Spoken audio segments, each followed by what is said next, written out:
So Ray Zero had a ton of sisterly love this week, and it was actually really sweet. I mean, we finally found out why Rem looks up to Ram so damn much. Kind of. I mean, they've hinted at it. They've kind of said what's coming and hinted at the past between Rem and Ram. They had the whole twin demons are born with only one horn thing. They normally get disposed of, but Rem and Ram were allowed to stay alive, but then one of them seemingly had to lose their horn. I mean, Ram doesn't even say that herself. She just says that she got into some trouble and lost her horn, but there's like a flashback kind of thing where there's a giant fire, and they both pretty much had their horn at that point, I'm assuming. Either that or Ram literally cut off her own horn and gave it to Rem. Because we see Ram standing proud with her horn standing up in front of the fire. And then a nice big slice and suddenly the horn goes flying with a bunch of blood. So either they were both told one of them had to cut off their horn. Could have been said by the Jealous Witch. It would explain why they hate the Jealous Witch so much and why they can smell her. Would kind of explain a little bit about why they're so insane about that. And it would completely explain why Rem is pretty much in love with Ram despite Ram being pretty damn useless around the house. I mean, that was the whole thing. For so long I thought Ram had to be the more powerful demon and that was why Rem looked up to her. In this episode, found out that was completely wrong. That while Rem has the demon horn, Ram does not. She can't go demon mode, she can't drain mana, she can just use this awesome wind magic, which is still cool, but she runs out of it pretty quickly. She can't take on nearly as many enemies as Rem. So Ram is pretty useless compared to Rem. But Rem still calls her Onee-sama and treats her like she's the big sister, makes it seem like Rem is better than her at everything and looks up to her.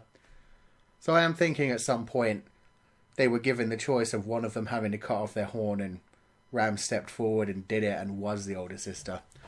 And man, there were so many cute moments in this episode when they were looking for Rem in the forest and Ram was like, I'm the big sister. I'm going to make sure that I take hold of that position. Aw. It's so damn cute, man. Shit was going down. I mean, we've continued this episode on straight from the last one, where we thought Subaru was possibly dead. He got healed, but he has half a day to live, basically. Which is not a nice thing to be woken up and told, especially not by Betty, of all people, who doesn't really mince words. She was just straight up like, you have half a day to live.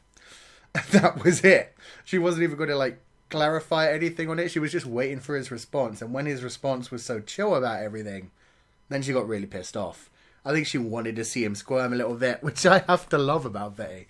She's so funny. And it's so amazing how Subaru manages to completely destroy her every time, calling her Bayako, acting like they're friends, even though she doesn't remember any point when she even said anything nice to him. It's greatness.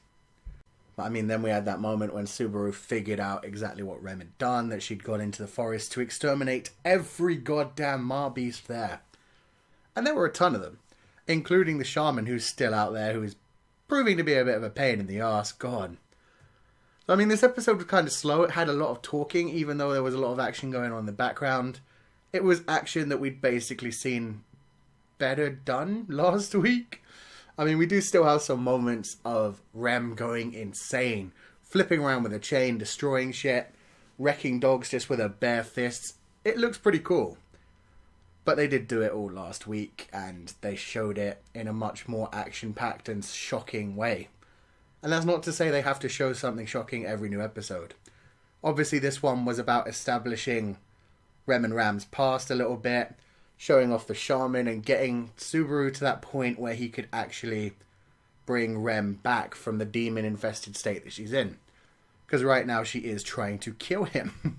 Surprisingly, she didn't try to kill Ram, but I'm pretty sure that's because he did the whole I can revive from death thing twice, so the Jealous Witch's scent was completely all over him. Which is weird in its own way as well. I mean, everybody seems to think that these Mar-beasts are being controlled by the Jealous Witch, and they clearly aren't. I mean, they smell the Jealous Witch on Subaru, and their first instinct is to track him down and destroy him. Including the shaman. Even the shaman, like, sensed Subaru's connection to the Jealous Witch and is trying to take him out. Which suggests to me that the Jealous Witch doesn't actually have anything to do with these Mar-beasts. I don't know. Maybe she does. But it just feels like this is the shaman's work rather than Jealous Witch. And the Jealous Witch is kind of taking on the role of the devil in this world, and just any monster that appears, people just naturally assume, oh, it must have been the jealous witch who corrupted these nice animals. I don't know. That's just a feeling I'm getting that may be completely wrong. It could just be that the jealous witch has minions out there, and if they can smell their master and then feel that it's coming from a human rather than their master, they get pissed off in their own way. But this was a great episode. There were a lot of exciting moments, from just Subaru carrying Ram through the forest, trying to keep her alive when she ran out of magic. Them falling over the cliff, man. That was kind of pathetic. Ram saved them at the end there, but then completely passed out. But my god, Subaru, bro, there's a literal phrase, look before you leap. Don't just jump off the side of mountains. That's not a good way to survive. And he broke that beautiful sword. It wasn't actually that beautiful a sword, but I mean, it was the town's sharpest sword, and he just destroyed it. I was really looking forward to Subaru being a swordsman instead of just using his fists all the time.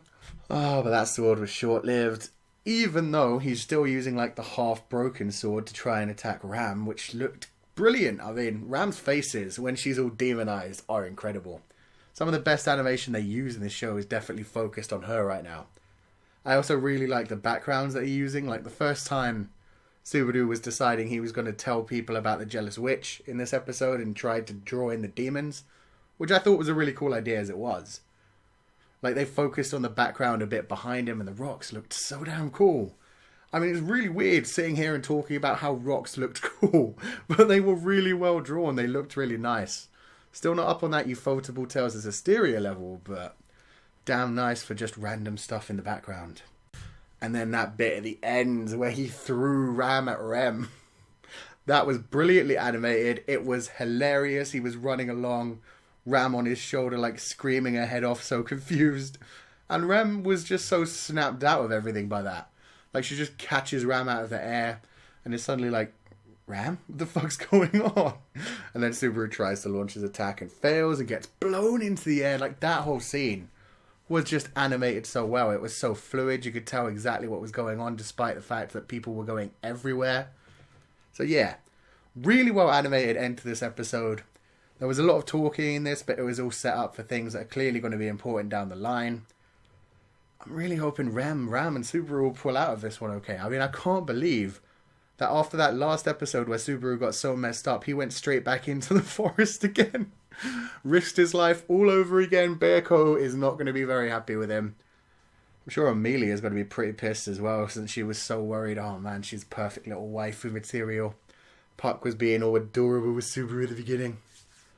So yeah, this is still a great series. It's definitely been my anime of the season. It's pretty much the only one that I consistently watched the whole way through and just always wanted to see more of.